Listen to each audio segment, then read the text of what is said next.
नाज़रीन, सीतारोड में सॼण फॉर्म तरफ़ां शहर में पब्लिक लाइब्रेरी न हुअण ख़िलाफ़ एहतजाजी मुज़ाहिरो करे रैली कढी वई आहे। इन हवाले सां ॾिसूं था अज़हर मेमण जी हीअ रिपोर्ट।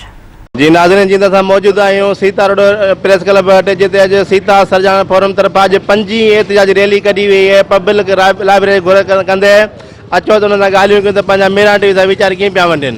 हूंदी आहे इंसान जी ऐं उहा 3 अख मिलंदी आहे असांखे किताब मां। किताब मिलंदा आहिनि लाइब्रेरी में।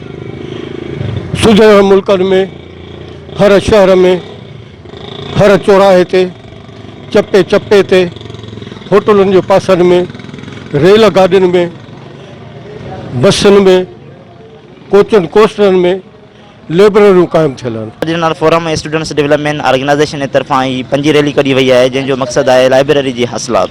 जीअं त 2013 में सिंध लोकल गवर्नमेंट एक्ट तहत सेक्शन नंबर 61 तहत हर ॻोठ हर शहर जी लाइब्रेरी जो वजूद म्यूनिसिपल कमेटी ऐं टाउन कमेटी ज़िम्मेवारी आहे। उहे पंहिंजी ज़िम्मेवारी सही तरीक़े सां नथा निभाइनि। इन जे करे असां उन्हनि खे इहा दावा था कयूं। अॼु स्टूडेंट डेवलपमेंट ऑर्गेनाइजेशन ऐं सीता सुजाण फोरम तरफ़ां 5 पब्लिक लाइब्रेरी लाइ निकितल रैली आहे। खुदारा असांजो हक़ सम्झो। मां स्टूडेंट डेवलपमेंट ऑर्गेनाइजेशन जो हिकिड़ो मेंबर तव्हांखे इहो अर्ज़ु थो कयां हाणे त कुझु ॿुधो। ईअं न थिए त सुभाणे तव्हां असां वटि अचो जो तव्हांखे असां वेलकम बि न कयूं ऐं तव्हांखे पाणी ढुक बि न पियारियूं। सीतारोड खे पब्लिक लाइब्रेरी ॾियण जे लाइ असीं हुकुमरान धुर खां इहो मुतालबो था कयूं त सीतारोड खे पब्लिक लाइब्रेरी ॾेई नौजवाननि मां बेचैनी ख़तमु कई वञे। घुरूं छो गबर खां वठूं छो न गोखे, पिनण खां छिनण में मज़ो थो अचेड़े, बनियुनि लाइ वनियुनि लाइ वतन जे हदुनि लाइ मञूं था विढ़ण में मज़ो थो अचेड़े।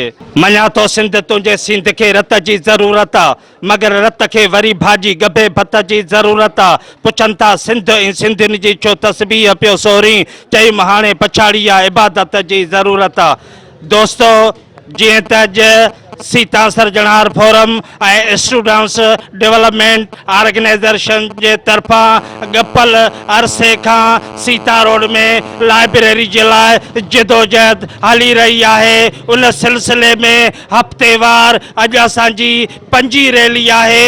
असां हुक्मराननि खां ख़ैरात कोन था घुरूं, असां उन्हनि जे अॻियां हथ कोन जोड़ींदासीं। इहो लाइब्रेरी असांजो हक़ आहे। शरीक समूरनि दोस्तनि खे वरी बि मुबारकबाद था ॾियूं जेके असां सां शाना बशाना विक विक ते असां सां गॾु आहिनि। जीअं त तव्हां सीता सरजाण फोरम वारनि जूं ॻाल्हियूं ॿुधियूं, हुनजो चवणो हुयो त अॼु असांजी 5 एहतजाजी रैली आहे ऐं हीअ असांजो जेको अणथिक जिदोजहद जेको अञा बि अॻिते असांजी वधनि जेसीं जेकॾहिं असांखे पब्लिक लाइब्रेरी नथी मिले। कैमरामैन ज़ैन समो सां गॾु अज़हर हुसैन मेमण, मेरा टीवी सीतारोड।